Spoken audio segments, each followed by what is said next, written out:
The man facing the hordes of press was a godsend to the photographers. Southampton Docks was not the prettiest of subjects, and although the truly magnificent liner had been bathed in solid flashlight for at least half an hour, there was nothing like a handsome face to set off the perfect story. Cameras from the BBC and rival networks were jammed next to seasoned reporters from London's top-drawer papers and the younger, hungrier hopefuls from the tabloids.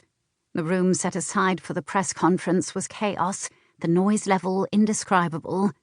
The man who sat at the table, crammed with microphones, looked over them all, a slight smile coming to his lips, and instantly the flashbulbs exploded.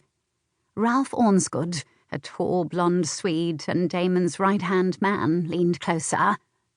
"Everything's set, Damon," he shouted, and crossed his fingers. Damon looked out over the sea of avid faces, so hyped up by the launching of a new superliner, and smiled. Most of them had no idea of the sheer work that had gone into the Alexandria. From the first tentative blueprints to the final fitting of doorknobs, he'd sweated blood over the project, knowing it was the future. The Alexander Line needed a star, and if this ship wasn't it, then he was finished.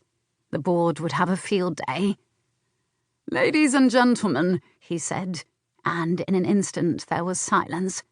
The more seasoned camera crews looked at one another and nodded knowingly. They'd seen good media men before, men who had that something on camera that denoted the best, but this Damon Alexander was something else. Not only did he have looks, but he had an aura of power that was unmistakable. "I would like to start this press conference by apologising for the lack of romance in the launching of the Alexandria," Damon began. "I know that most of you envisioned a huge ship sliding gracefully and majestically down the slipway and into the open sea, but instead the dock that holds the Alexandria will have its locks opened and will be slowly flooded.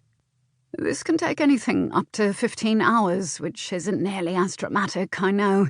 However, we do have a very beautiful lady who will shortly be arriving to scatter champagne over the Alexandria's bows, as I'm sure you all know." There was an immediate buzz. Of course everybody knew. A lady of very high royal rank had given her consent to launch the great British ship, and her beauty was world-renowned.